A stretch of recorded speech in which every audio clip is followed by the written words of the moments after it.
ഇപ്പം ഞാൻ എനിക്കറിയാവുന്ന നമ്മുടെ ഇവിടുത്തെ ഏറ്റവും വലിയ ജുവലറി ഗ്രൂപ്പിൽ ഒരാളായിട്ടുള്ള ജോയ ലൂക്കസൻ, അപ്പോൾ അദ്ദേഹമായിട്ട് സംസാരിച്ച സമയത്ത് അദ്ദേഹം തന്നെ പറഞ്ഞിട്ടുണ്ട്, ഞാൻ തന്നെ പോയിട്ട് കടകൾ ലൊക്കേഷൻ ഐഡൻറ്റിഫൈ ചെയ്യാറുണ്ട്. ഇപ്പോൾ ഇല്ലായിരിക്കും, പണ്ടത്തെ കുറേ കാലം വഴി അദ്ദേഹം തന്നെ ചെയ്തിരുന്നു പോലും.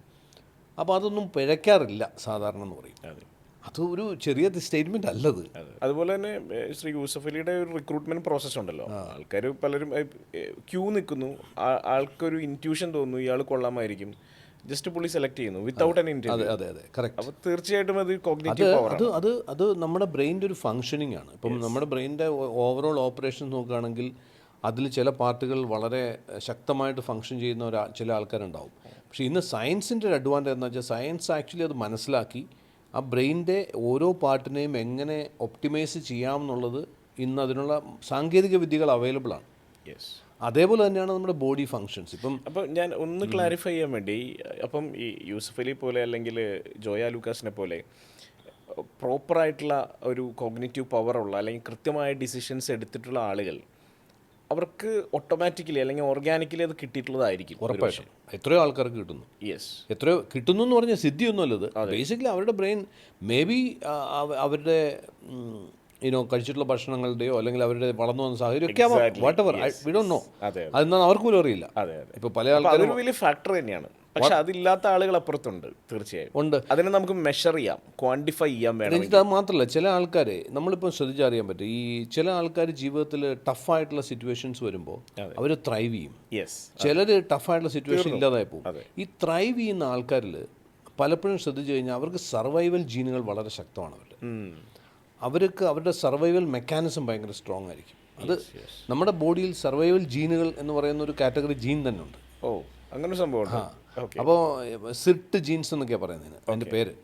അപ്പോൾ ഈ ജീനുകളുടെ എല്ലാവർക്കും ഉണ്ടത്. ബേസിക്കലി നമ്മളിപ്പോൾ അവസാനം വരെ വിട്ടുകൊടുക്കില്ല, നമ്മളെ മരിക്കാൻ പോലും വിടാതെ പിടിച്ചു നിൽക്കുന്ന കുറേ സാധനങ്ങൾ നമ്മുടെ ഉള്ളിൽ കാണുമല്ലോ. അതാണല്ലോ ഈ അവസാനം വരെ നമ്മൾ ഫൈറ്റ് നിർത്തുന്നത്.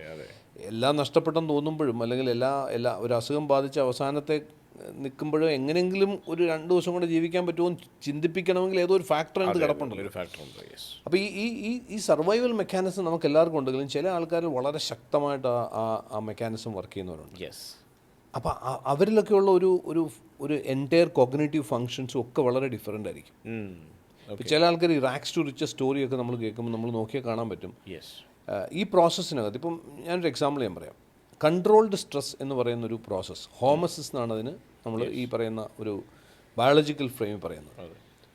കൺട്രോൾ സ്ട്രെസ്, ഇപ്പോൾ എക്സസൈസ് ഒരു കൺട്രോൾ സ്ട്രെസ്സാണ്.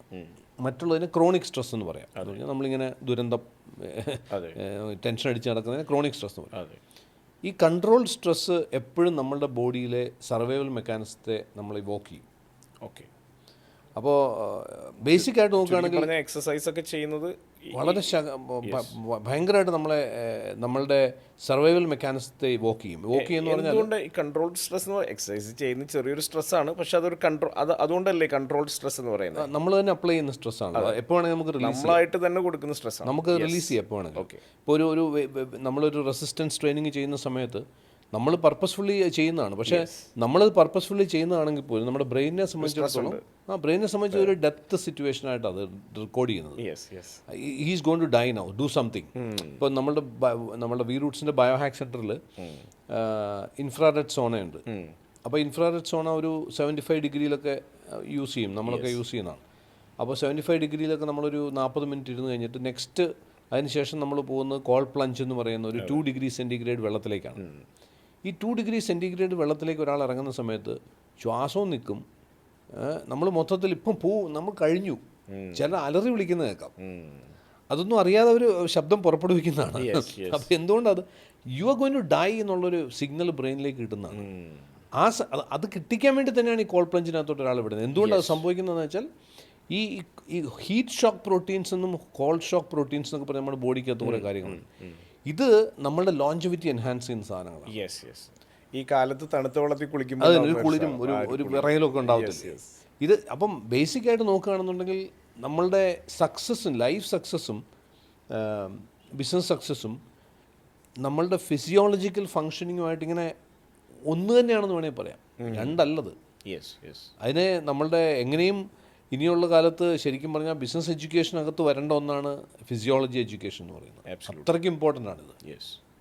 പിന്നെ നേരത്തെ നമ്മൾ സംസാരിച്ച സമയത്ത് പറഞ്ഞ ഈ 40s എത്തുന്ന സമയത്തുള്ള ഒരു ചാലഞ്ച് അല്ലെങ്കിൽ ബിസിനസ്സുകാർ, എനിക്ക് തോന്നുന്നത് നിങ്ങൾ നമ്മുടെ ബ്രഹ്മയിൽ ഏറ്റവും കൂടുതൽ കാണുന്ന ആ ഒരു റേഞ്ച് ആൾക്കാരായിരിക്കും അല്ലേ? ഒരുപാട്. കാരണം പല ആളുകളും ഞാൻ കണ്ടിട്ടുള്ള കുറേ ബിസിനസ്സുകാരെന്താ വെച്ചാൽ സക്സസ്ഫുൾ ആയിട്ടുണ്ടാവും, ഒരുപാട് കാര്യങ്ങൾ ചെയ്തിട്ടുണ്ടാവും. അതിനുശേഷം അവർക്കൊരു തോന്നൽ വരുന്നു, ആക്ച്വലി ഞാൻ ചെയ്തൊക്കെ ശരിയാണോ, അല്ലെങ്കിൽ ഞാൻ എന്തിനു വേണ്ടിയാണ് ഇത് ചെയ്തത്, അല്ലെങ്കിൽ ഞാൻ തന്നെ ഒരു ഞാൻ തന്നെ ഒരു ഫ്രോഡാണോ, സ്വന്തമായിട്ട് സംശയിക്കുകയാണ്. അപ്പോൾ ഇതൊരു വല്ലാത്ത അവസ്ഥയാണ്. ഇതൊരു സിൻഡ്രോമാണ്. അതെ, ഇത് ആക്ച്വലി ഇതൊരു സൈക്കോളജിക്കൽ ഡിസോർഡറാണ്. ഇതിനാണ് നമ്മൾ ഇമ്പോസ്റ്റർ സിൻഡ്രോം എന്ന് പറയുന്നത് തന്നെയാണ്. അപ്പോൾ ബേസിക്കായിട്ട് ഇമ്പോസ്റ്റർ സിൻഡ്രോമിൻ്റെ എനിക്ക് തോന്നുന്നു ഇത് കേൾക്കുന്ന ആൾക്കാർ പലർക്കും ഇപ്പോഴായിരിക്കും മനസ്സിലാവുന്നു ഇങ്ങനൊരു പ്രശ്നം എനിക്കുണ്ട്, ഒരു അസുഖം ഞാൻ ബാധിക്കപ്പെട്ടിരിക്കുന്നു. ഇത് കൂടുതലും വരുന്നത് ഇമ്പോസ്റ്റർ രണ്ട് തരത്തിൽ നമ്മൾ പറയും. മിഡ് ലൈഫ് ക്രൈസിസ് എന്ന് പറയുന്നത് ഇമ്പോസ്റ്റർ സിൻഡ്രോം അല്ല. മിഡ് ലൈഫ് ക്രൈസിസ് എന്ന് പറയുന്ന ഒരു 40s എത്തിക്കഴിയുമ്പോഴത്തേക്കും ഇനിയിപ്പോൾ എന്ത് നേടാൻ എന്നൊക്കെ പറയുന്ന ഒരു കൈൻഡ് ഓഫ് പലതും ട്രൈ ചെയ്തു, ഒന്നും ശരിയാവുന്നില്ല, അങ്ങനത്തെ ഒരു അവസ്ഥയാണ്. ഇമ്പോസ്റ്റർ സിൻഡ്രോം സക്സസ്ഫുൾ ആയ ആൾക്കാർക്ക് ഉണ്ടാകുന്നൊരു പ്രശ്നമാണ്. അവർ കുറേ കാര്യങ്ങൾ ചെയ്തു, കുറേ കാര്യങ്ങൾ നേടി, ഒരു സിറ്റുവേഷൻ എത്തുന്ന സമയത്ത് അവർക്ക് തോന്നുകയാണ് ഇത് ഇപ്പോൾ എന്തോ അത്ര വലിയ കാര്യം. ഇത് അഫക്റ്റ് ചെയ്യുന്ന ട്രെയിനേഴ്സ് ഒത്തിരി പേരുണ്ട്. ഞാനിനി ഇത് പറഞ്ഞിട്ട് വേണോ ആൾക്കാരറിയാം? ഇതൊക്കെ എല്ലാവർക്കും അറിഞ്ഞൂടെ? ഈ പുതുതായിട്ട് എന്താ എനിക്കിവിടെ പറയാനുള്ളത്? അപ്പോൾ എനിക്കൊന്നും ചെയ്യാനില്ല, എല്ലാവർക്കും എല്ലാം അറിയാം. പിന്നെ രണ്ടാമത്തെ ഒരു പ്രശ്നം, ഈ പറഞ്ഞൊരു പ്രശ്നമുണ്ട് അതിനകത്ത്. ഞാനീ പറയുന്നതല്ലാതെ ഇത് ശരിക്കും പ്രാക്ടിക്കലായിട്ട് ചെയ്യാവുന്ന തന്നെയാണോ? അവിടെയാണ് ഒരു ഫ്രോഡുലൻ തോട്ട് നമുക്ക് തന്നെ. അപ്പോൾ ഫ്രോഡ് എന്ന് പറയുമ്പോൾ എപ്പോഴും നമ്മൾ പൈസ പറ്റിക്കുന്ന ആൾക്കാരാണല്ലോ. അങ്ങനെയല്ല, നമ്മളീ പറയുന്നത് തന്നെയാണോ ശരിക്കും ഉള്ളത്, അതോ ഞാനിങ്ങനെ ചുമ്മാ പറഞ്ഞുകൊണ്ടിരിക്കുകയാണോ? അപ്പോൾ നിങ്ങൾക്ക് തന്നെ നിങ്ങളൊരു ഫ്രോഡാണ്, നിങ്ങൾ ചെയ്യുന്നത് ജസ്റ്റിഫയബിൾ അല്ല, ഇതിൻ്റെ ആവശ്യമില്ല, സംശയിക്കുന്ന അവസ്ഥ. ഇത് ഒരു സൈക്കോളജിക്കൽ ഡിസോർഡർ ആയിട്ടാണ് നമ്മൾ കരുതുന്നത്. ഒത്തിരി ആൾക്കാർ, അതായത് ഒരുവിധം ജീവിതത്തിൽ വിജയിച്ചു എന്ന് കരുതുന്ന പല ആൾക്കാരിലും ഒരു ഏകദേശം വിജയത്തിൻ്റെ ഒരു ലെവലൊക്കെ എത്തിയ ശേഷം അവർക്കൊക്കെ അനുഭവിക്കുന്ന ഒരു സാധനമാണ് ഈ പറയുന്ന ഇമ്പോസ്റ്റർ സിൻഡ്രോം. ഇത് നമ്മൾ നോക്കുന്ന സമയത്ത് ആക്ച്വലി ജനറ്റിക് ഫാക്ടേഴ്സും ഉണ്ട് ഇതിനകത്ത്. അതേപോലെ തന്നെ ഇപ്പോഴത്തെ അവരുടെ പ്രസൻറ്റ് ഹെൽത്ത് കണ്ടീഷൻ അല്ലെങ്കിൽ മെറ്റബോളിക് ഫാക്ടേഴ്സും ഇതിനകത്ത് കാണുന്നുണ്ട്. നമ്മളങ്ങനെ കുറേ അധികം ക്ലയൻസിനെ നമ്മൾ ഡീൽ ചെയ്തിട്ടുണ്ട് വി റൂട്ട്സിൽ തന്നെ നോക്കിയാൽ. അത് ബ്രഹ്മയുടെ ക്ലയൻസിൽ തന്നെ എല്ലാവരുണ്ട് വി റൂട്ട്സ് വന്നിട്ടുണ്ട്. അപ്പോൾ ഇതിൽ പ്രശ്നം കാണുന്നത് പലപ്പോഴും നോക്കുകയാണെന്നുണ്ടെങ്കിൽ പല തരത്തിലുള്ള മിനറൽ ഡെഫിഷ്യൻസീസ് ഇവർക്ക് ഉണ്ടാകുന്നുണ്ട്. ഞാൻ നേരത്തെ പറഞ്ഞില്ല, മഗ്നീഷ്യം എന്ന് പറഞ്ഞ ഒരു മിനറലിനെ കുറിച്ച് പറഞ്ഞു. മഗ്നീഷ്യം ഡെഫിഷ്യൻസി കൊണ്ടുണ്ടാകുന്ന ഇപ്പോൾ ഒരു എക്സാമ്പിൾ ഞാൻ പറയാം. നമ്മളിപ്പോൾ ഒരാളുടെ ജനറ്റിക് ടെസ്റ്റ് ചെയ്യുകയാണ്. നമ്മളിപ്പോൾ വി റൂട്ട്സിലാണെങ്കിൽ എപ്ലിമോ എന്ന് പറഞ്ഞൊരു പ്രോഗ്രാമുണ്ട്, എപ്പിജനറ്റിക് ലൈഫ് സ്റ്റൈൽ മോഡിഫിക്കേഷൻ. അപ്പോൾ ഒരു ജനറ്റിക് ടെസ്റ്റ് ചെയ്യുന്നു, സലൈവ യൂസ് ചെയ്തുള്ള ജനറ്റിക് ടെസ്റ്റ് ചെയ്ത് അതിന് 275 ഹെൽത്ത് കണ്ടീഷനിലുള്ള റിസ്ക് നമ്മൾ അസസ് ചെയ്യുന്നു, അതിനെ കോറിലേറ്റ് ചെയ്യുന്നു. ആ പറയുന്ന അസുഖം ഉണ്ടാവാൻ സാധ്യതയുണ്ടാകാൻ അല്ലെങ്കിൽ ആ അസുഖത്തിലേക്ക് ലീഡ് ചെയ്യാവുന്ന ജീനിനെ ട്രിഗർ ചെയ്യാൻ പോകുന്നത് എന്താണെന്നുള്ളത് കണ്ടെത്തിയ ട്രിഗറിനെ ബ്ലോക്ക് ചെയ്യുക. അതിലൂടെയാണ് നമ്മൾ ആ ഡിസീസിനെ ബ്ലോക്ക് ചെയ്യാനായിട്ട് ഒരു പരിധിവരെ സാധിക്കുന്നത്. ഇപ്പം നമ്മൾ അത്തരം അസുഖം എന്ന് പറയുമ്പോൾ നമ്മളെപ്പോഴും മനസ്സിൽ വരുന്നത് ക്യാൻസറും ഹാർട്ട് അറ്റാക്കും മാത്രമാണ്. അതുമാത്രമല്ല, ഇപ്പം റെസിലിയൻസ് ടു സ്ട്രെസ്, സ്ട്രെസ്സിനെ മാനേജ് ചെയ്യാനുള്ള കപ്പാസിറ്റി, ഇതൊരു നമ്മുടെ ഒരു ജനറ്റിക് ഫാക്ടറാണ്. നമ്മുടെ ടെസ്റ്റിനകത്ത് കിട്ടുന്ന ഒരു ഫാക്ടറാണ്. അതിനുവേണ്ടി റെസ്പോൺസിബിൾ ജീനുകളുണ്ട്. അപ്പോൾ സ്ട്രെസ് എന്തായാലും ഒരു ആൻട്രപ്രന്യൂറിനെ സംബന്ധിച്ച് അവൻ്റെ ജീവിതത്തിൻ്റെ കൂടപ്പിറപ്പാണ്. ചുരുക്കി പറഞ്ഞാൽ സ്ട്രെസ്സിനെ മാനേജ് ചെയ്യാൻ, സർവൈവലിന് വേണ്ടിയൊക്കെ സെപ്പറേറ്റ് ജീനുകളുണ്ട്, എല്ലാം ഉത്തരവാദിത്തപ്പെട്ട ആൾക്കാരാണ്. ഇപ്പം ഞാൻ ചോദിക്കും, നമ്മളുടെ ജീവൻ തുടങ്ങിയത് തന്നെ ഒരു സെല്ലിൽ നിന്നാണല്ലോ. ഈ ഒരു സെല്ലിനകത്ത് നിന്നാണ് ബാക്കി എല്ലാ സെല്ലുകളും മൾട്ടിപ്ലൈ ചെയ്തുണ്ടായത്. ഈ സെല്ലിനകത്ത് 23 പേഴ്സ് ഓഫ് ക്രോമസോം എന്ന് പറയും, 23 പേർ ക്രോമസോം, ഇതിനകത്ത് DNA, ഇതിനകത്ത് ജീനുകൾ. അപ്പോൾ എല്ലാ സെല്ലുകളിലും എല്ലാ ഇൻഫർമേഷനും ഉണ്ട്.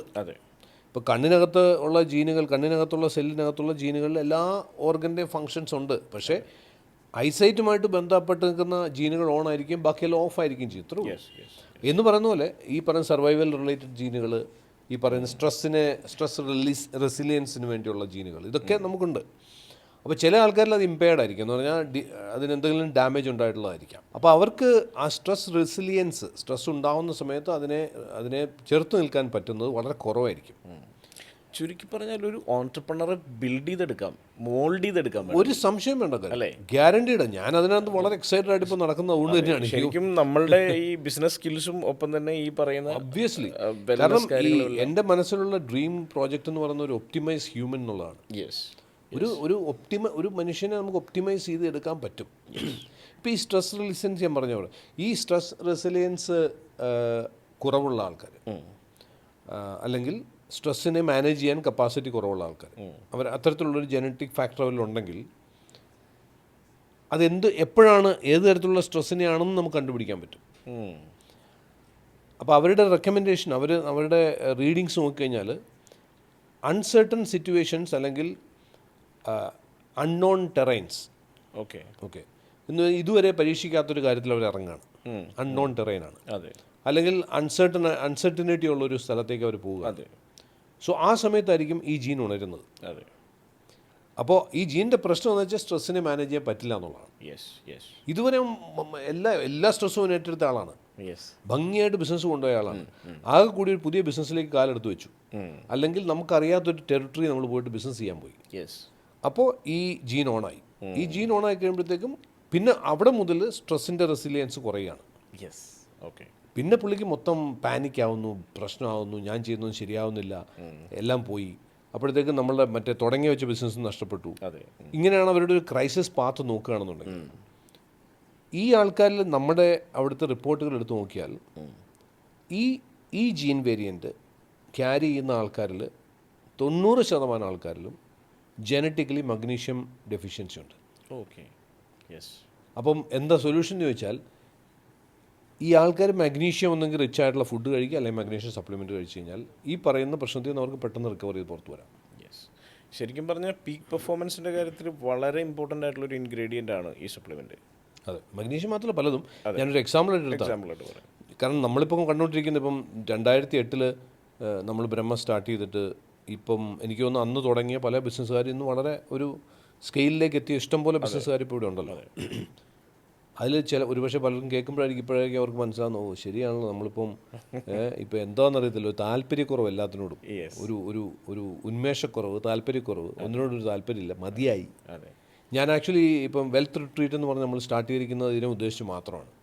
ഇത്തരത്തിലുള്ള ആൾക്കാർ ആക്ച്വലി അവർക്ക് ഒന്നുകൂടെ റീസ്റ്റാർട്ട് ചെയ്യാം. പല ആളുകളും വിചാരിച്ചിരിക്കുന്നത് പ്രായമാവുമ്പോൾ ഉണ്ടാകുന്ന ഓർഗാനിക് ആയിട്ടുള്ള പ്രശ്നമാണ് എന്നുള്ള രീതിയിലാണ്.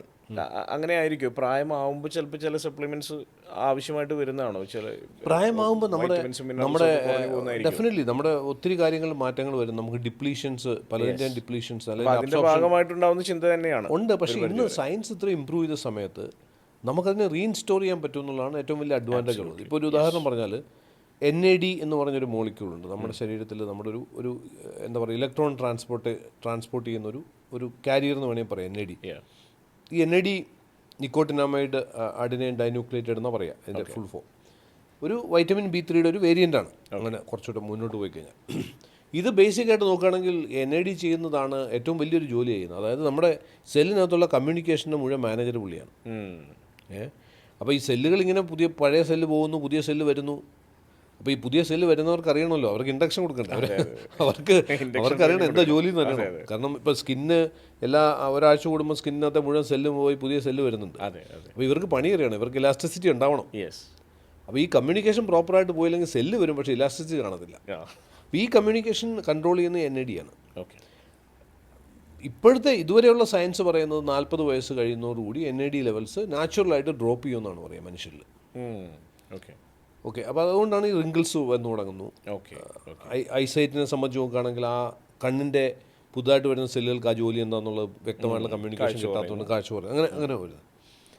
നൗ NAD നമുക്ക് ഒന്നെങ്കിൽ ചില ഡോക്ടേഴ്സ് ഇപ്പം NAD-യുമായിട്ട് റിലേറ്റഡ് NAD-യുടെ പ്രീകേഴ്സേഴ്സ് ഉണ്ട്. അതായത് NMN എന്നൊക്കെ പറയുന്ന ചില പ്രീകേഴ്സേഴ്സ് ഉണ്ട്. ഈവൻ നിയാസിനമൈഡ് എന്ന് പറയില്ലേ, B3, ഇതൊക്കെ ആക്ച്വലി NAD ലെവൽസ് ഉയർത്താൻ പറ്റുന്നുണ്ടെന്നുള്ളത് തെളിയിക്കപ്പെട്ടിട്ടുണ്ട്. വെസ്റ്റേൺ കൺട്രീസിലേക്കാണെങ്കിൽ NAD ഇഞ്ചെക്ട് ചെയ്യുന്നുണ്ട്, നമ്മളിവിടെ ചെയ്യുന്നുണ്ട്, പക്ഷേ ഇവിടെ വളരെ കുറവാണ്. അപ്പം അത് റീഇൻസ്റ്റോർ ചെയ്യാൻ സാധിക്കുന്നുണ്ട്. ഇപ്പോൾ ബ്രാൻ ജോൺസൺ 50 വയസ്സ് മറ്റായെന്ന് പറയുന്നു. അദ്ദേഹം ക്ലെയിം ചെയ്യുന്നു അദ്ദേഹത്തിൻ്റെ ബയോളജിക്കൽ ഏജ് 30 വയസ്സിന് താഴെയാണെന്നാണ്. അപ്പോൾ നമ്മളിപ്പം സംസാരിച്ചുകൊണ്ടിരിക്കുന്ന ഈ സമയം ഇദ്ദേഹം ഇന്ത്യയിലുണ്ട്. ഇവിടെ പുള്ളി ഒന്ന് മീറ്റ് ചെയ്യാൻ തന്നെ ആയിട്ട് ഇവിടുത്തെ ഇന്ത്യയിലെ ഏറ്റവും വലിയ മില്യനിയർ എൻ്റർപ്രന്യൂഴ്സ് ക്യൂ നിൽക്കുന്ന അവസ്ഥയാണ്. അപ്പോൾ ആൾക്കാരെല്ലാവരും നോക്കിക്കൊണ്ടിരിക്കുന്ന ഒരു വിഷയം കൂടാണ്. കാരണം ഇതൊരു പക്ഷേ 10 വർഷം മുമ്പ് ഇതിന് റിലവൻസ് ഉണ്ടായിരുന്നില്ല. കാരണം ഇതിനുള്ള സയൻസ് ഉണ്ടായിരുന്നില്ല, ടൂൾസ് ഉണ്ടായിരുന്നില്ല, നമ്മുടെ കയ്യിൽ ഇത് മെഷർ ചെയ്യാനുള്ള മെക്കാനിസംസ് ഒന്നും ഉണ്ടായിരുന്നില്ല. ഇന്ന് ബയോളജിക്കൽ ഏജ് മെഷർ ചെയ്യാൻ പറ്റും. യെസ്, അത് ശരിക്കും മെഷർ ചെയ്യാൻ പറ്റും. കാരണം നമ്മുടെ ക്രോണോളജിക്കൽ ഏജ് എന്ന് പറയുന്നത് നമ്മളുടെ കലണ്ടർ ഏജ് ആണ്. അതെ, ബയോളജിക്കൽ ഏജ് നമ്മുടെ സെൽ, ശരിക്കും നിങ്ങളുടെ ശരീരത്തിൻ്റെ ഏജ് എത്രയാണ് എന്നുള്ളത് മെഷർ ചെയ്യാൻ സാധിക്കും. ഗ്രേറ്റ്. മെഷർ ചെയ്ത് കഴിയുമ്പോൾ ഒരു പറയുന്ന കോൺസെപ്റ്റിന് വലിയ റെലവൻസ് ഇല്ലാണ്ടായി മാറി. ഉറപ്പായിട്ട് 5 വർഷത്തിനകം ആൾക്കാർ ബയോളജിക്കൽ ഏജ് ആയിരിക്കും. കല്യാണം കഴിക്കുന്നൊക്കെ ചോദിക്കാൻ പോകുന്നതായിരിക്കും. ബയോളജിക്കൽ റിപ്പോർട്ട് കൊണ്ടുവരാൻ പറയും. സംശയമില്ല. ഒരു 100 വയസ്സ് വരെ ഇനി ഈസി ആയിട്ട് ജീവിക്കാം. അത് പലർക്കും അറിയില്ല. ഈ ബേസിക് ആയിട്ടുള്ള ഇഷ്യൂ എന്ന് വെച്ചാൽ അവയർനെസ് ഇല്ല എന്നുള്ളതാണ്. ഞാനൊരിക്കൽ 2017-18 മറ്റൊരു വീഡിയോ ഇട്ടിരുന്നു. അതായത് ഈ ആയുസ് കൂടാൻ പോകുന്നു അങ്ങനെയൊക്കെ പറഞ്ഞു. അന്ന് എനിക്ക് ഓർമ്മയുണ്ട്, ഒരാൾ എൻ്റെ കൂടെ പണ്ട് വർക്ക് ചെയ്യുന്ന ഒരാൾ, അദ്ദേഹം ഖത്തറിൽ പോയി പെട്രോളിയം കമ്പനിയിൽ. അദ്ദേഹം എന്നെ ഫോൺ ചെയ്ത് അവിടെ നിന്ന് വിളിച്ച് ചോദിച്ചു, വലിയ പുലിവാലായാലും ഇപ്പം നമ്മൾ എന്ത് പ്രശ്നം എന്താ, ഞാനിപ്പോൾ അടുത്ത വർഷം റിട്ടയർ ആകുക ഇവിടുന്ന്. അപ്പോൾ ഞാൻ ആ ഗുരുവായൂർ ഒരു ഫ്ലാറ്റൊക്കെ വാങ്ങിച്ചിട്ട് അവിടെ സുഖമായിട്ട് ഭജനയൊക്കെ ആയിട്ട് കൂടാ. ഇനിയിപ്പോൾ ഒരു 5-8 വർഷം ഇത് താൻ പറയുന്നത് കേട്ട് കഴിഞ്ഞ് ഇനി 10-40 വർഷം കൂടെ ജീവിക്കേണ്ട അവസ്ഥയാണെങ്കിൽ അങ്ങനെ നമുക്ക് ഭജന നടത്താൻ പറ്റില്ലല്ലോ. അപ്പോൾ അത് പലർക്കും അറിയില്ല, അങ്ങനെ ഒരു തോട്ട് പ്രോസസ് പോലും അറിയില്ല. അപ്പോൾ ഇപ്പോഴത്തെ ലേറ്റസ്റ്റ് ആയിട്ടുള്ള ജനറ്റിസ്റ്റുകളാണെങ്കിലും സയൻറ്റിസ്റ്റുകളാണെങ്കിലും ഒക്കെ ഇന്ന് ലോഞ്ചിവിറ്റി സയൻറ്റിസ്റ്റുകളൊക്കെ സയൻറ്റിഫിക് ആയിട്ട് തന്നെ അവർ പ്രൂവ് ചെയ്യുന്നത് by 2045 death will be optional എന്നുള്ളതാണ്. യെസ്. അപ്പോൾ അത്രയും നമ്മൾ സയൻസ് അഡ്വാൻസ് ചെയ്തിട്ടുണ്ട്. കുറച്ച് നേരത്തെ ആക്കാൻ പറ്റുമോ? അല്ല, 2045 വരെ എത്താനാണോ ചോദിക്കുന്നത്? അല്ല, ഇത് അവെയർ ആകുകയും അതിന് വേണ്ടുന്ന രീതിയിൽ നമ്മളുടെ ഇതിനൊക്കെ വേണ്ടതെന്ന് വെച്ചാൽ ബേസിക് ആയിട്ട് വേണ്ടുന്നത് നമ്മളുടെ ഇൻഫർമേഷൻ നമ്മുടെ ഉണ്ടാവണം. നമുക്ക് ലോകത്തുള്ള എല്ലാ ഇൻഫർമേഷനും നമ്മുടെ കയ്യിലുണ്ട്. നമ്മുടെ ബിസിനസ്സിൻ്റെ profit and loss, balance sheet, എല്ലാ ഡേറ്റയും നമ്മുടെ കയ്യിലുണ്ട്. പക്ഷെ നമ്മുടെ ശരീരത്തിൽ മാത്രം ഇൻഫർമേഷൻ നമുക്കില്ല. അപ്പോൾ അതൊരു വളരെ ഇമ്പോർട്ടൻ്റ് ആയിട്ടുള്ള ആസ്പെക്റ്റാണ്. അതുകൊണ്ടാണ് നമ്മൾ ഇത്തരത്തിലുള്ള ഒരു പ്രോസസ്സിലേക്ക് ഇപ്പോൾ ഒരു ഹ്യൂമൻ പെർഫോമൻസ് ഒപ്റ്റിമൈസേഷൻ എന്ന് പറയുന്നത്, ചുരുക്കി പറഞ്ഞ 2 ഡാഷ്ബോർഡുകൾ നല്ലതാണ്. ഒരു ബിസിനസ് ഡാഷ്ബോർഡും ഒപ്പം തന്നെ നമ്മളുടെ ഹെൽത്തിന്റെ ഡാഷ്ബോർഡ് അല്ലേ? ഈ 2 ഡാഷ്ബോർഡ് രണ്ടും വരണം. ഇപ്പം ബിസിനസ് പെർഫോമൻസ് ആവാം, അല്ലെങ്കിൽ പ്രൊഫഷൻസ് ചെയ്യുന്ന പ്രൊഫഷണൽസ് ആയിരിക്കും അവരുടെ പെർഫോമൻസ്.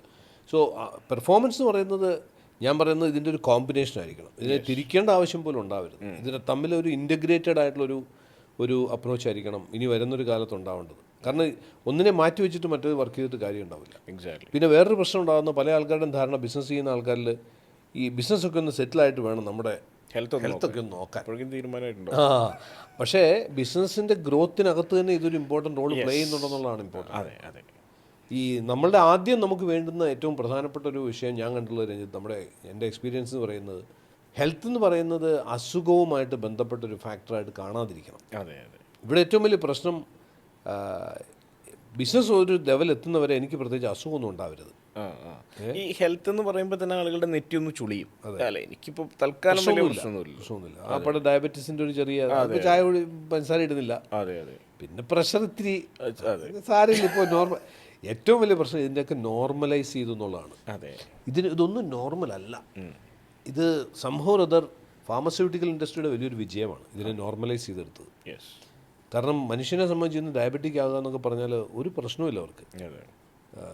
പ്രഷർ ഒരു ഓർഗാനിക് ഫ്ലോ ആണ്, എന്തായാലും ആകുമല്ലോ. അതെ, പ്രായമാകുന്ന പോലെ. അതല്ല, ഇറ്റ്സ് നോട്ട് നോർമൽ. ഞാൻ പറയുകയാണെങ്കിൽ ഇന്ന് ഇത്രയും നമ്മൾ അഡ്വാൻസ്ഡ് ആയിട്ടുള്ള ഒരു ലോകത്ത് ജീവിക്കുന്ന സമയത്ത് ഒരാൾ ഡയബറ്റിക് ആവേണ്ട ആവശ്യമില്ല. ഒരാളുടെ ബ്ലഡ് പ്രഷർ കൂടേണ്ട ആവശ്യമില്ല. ഇനി അഥവാ ആയാൽ തന്നെ അത് റിവേഴ്സ് ചെയ്യാനുള്ള മാർഗ്ഗങ്ങളൊന്നുണ്ട്. അതുമായിട്ട് മല്ലടി ജീവിക്കേണ്ട ആവശ്യമില്ല. കോടാനുകോടി ആളുകൾ ഇതൊന്നും അറിയാതെ ആക്ച്വലി സ്ട്രഗിൾ ചെയ്തുകൊണ്ടിരിക്കുന്നുണ്ട്. ഒരുപാട് മരുന്നുകൾ കഴിച്ചുകൊണ്ടിരിക്കുന്നുണ്ട്. അവരുടെ പെർഫോമൻസ് താഴേക്ക് പോകുന്നുണ്ട്. അവർ ലേസി ആവുന്നുണ്ട്, മടിയന്മാരാവുന്നുണ്ട്, എന്താ ചെയ്യേണ്ടതെന്ന് അറിയാത്ത കൺഫ്യൂഷനിലിരിക്കുന്നുണ്ട്. ശരിക്കും എല്ലാത്തിനും നമുക്ക് ആക്ച്വലി ഈ ഒരു കാര്യത്തിൽ സൊല്യൂഷനുണ്ട്. മരുന്ന് കഴിക്കേണ്ട കേസിൽ മരുന്ന് കഴിക്കണം.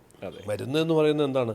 നമ്മുടെ ശരീരം പ്രൊഡ്യൂസ് ചെയ്യാതെ പോകുന്ന ചില കെമിക്കലുകളെ പുറത്തുനിന്ന് സബ്സ്റ്റിറ്റ്യൂട്ട് ചെയ്യുന്നതിനെ നമുക്ക് മെഡിസിൻ എന്ന് വേണമെങ്കിൽ പറയാം. ഇപ്പം നമ്മൾ ചിത്തഭ്രമമുള്ള ആൾക്കാർ, ചില ആൾക്കാർക്ക് ഇലക്ട്രിക് ഷോക്ക് കൊടുക്കുന്നു. പണ്ട് കേൾക്കുമ്പോൾ നമുക്കൊരു വല്ലാത്ത ഒരു പ്രശ്നമായിട്ട് നമുക്ക് തോന്നാറുണ്ട്. പക്ഷേ ബേസിക്കലി നമ്മൾ സയൻസിൻ്റെ പോയിന്റിൽ നിന്ന് ചിന്തിക്കുമ്പോൾ നമ്മുടെ ബ്രെയിനകത്തുള്ള ഇലക്ട്രിക്കൽ ഇമ്പൾസസ് ആണ്. അപ്പോൾ ആ ഇലക്ട്രിക്കൽ ഇമ്പൾസസിൽ എന്തെങ്കിലും കറക്ഷൻസ് വരുത്തേണ്ട ആവശ്യമുണ്ടെങ്കിൽ കൊടുക്കേണ്ടി വരും. അപ്പോൾ അതിനെ നമ്മൾ റൂൾ ഔട്ട് ചെയ്യേണ്ട ആവശ്യമില്ല. മരുന്നില്ലാത്ത ജീവിതം എന്നൊക്കെ പറയുന്നത്, മരുന്നെന്ന് പറയുന്നതിനെ എങ്ങനെ ഡിഫൈൻ ചെയ്യുന്ന പോലെ ഇരിക്കും. അപ്പോൾ പക്ഷേ അറ്റ് ദ സെയിം ടൈം ഇതിനോടൊപ്പം ചേർന്ന് തന്നെ നമ്മുടെ ന്യൂട്രിയൻസ് പ്രോപ്പറായിട്ട് കിട്ടിയില്ലെങ്കിൽ ഇതൊന്നും വർക്ക് ചെയ്യില്ല. അത് ഡോക്ടേഴ്സ് എല്ലാവരും അംഗീകരിക്കുന്ന കാര്യമാണ്. പക്ഷേ അവരെ സംബന്ധിച്ചിടത്തോളം അവർ പറയുമ്പോൾ മെഡിക്കൽ ഡോക്ടേഴ്സ് എപ്പോഴും അവർ കൂടുതലും അവരുടെ സ്റ്റഡിയുടെ ഒരു ലൈൻ നോക്കിയാൽ ഡിസീസിനെ ട്രീറ്റ് ചെയ്യുന്ന മെക്കാനിസത്തിലാണ് അവരൊക്കെ സ്റ്റഡി ചെയ്തത്. അല്ലാതെ ഇപ്പോൾ അവർക്ക് സമയവുമില്ല.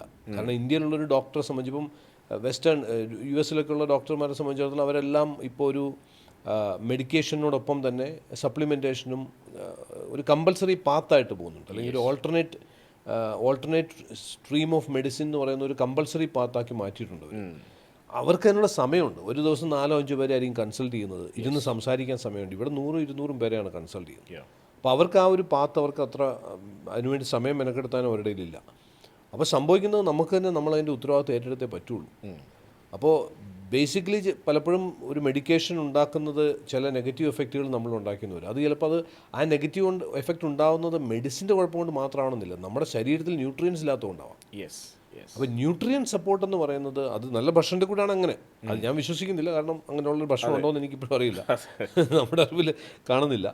നമ്മൾ കഴിയാവുന്നിടത്തോളം ഓർഗാനിക് ഭക്ഷണമൊക്കെ കഴിക്കുക, ഓർഗാനിക് വെജിറ്റബിളൊക്കെ വാങ്ങാൻ ശ്രമിച്ചാൽ പോലും ലാസ്റ്റ് കേരളത്തിൻ്റെ തന്നെ ഹെൽത്ത് ഡിപ്പാർട്ട്മെൻറ്റ് നടത്തിയ സർവേ കണ്ടത് ഓർഗാനിക് സ്റ്റോറിൽ ബോർഡ് വെച്ചിരിക്കുന്ന കടകളിൽ 45% കെമിക്കൽ ഇൻഗ്രീഡിയൻ്റ് ഉണ്ടെന്ന് പറയാം. അപ്പോൾ നമുക്കറിയില്ല. അപ്പം കുറച്ചുകൂടെ റിലയബിൾ ആയിട്ട് നമുക്ക് അങ്ങനെ ഒരു ഡെഫിഷ്യൻസി ഉള്ള ഏരിയസ് സപ്ലിമെൻറ്റ് ചെയ്യുകയാണെങ്കിൽ സപ്ലിമെൻറ്റ് ചെയ്യുക.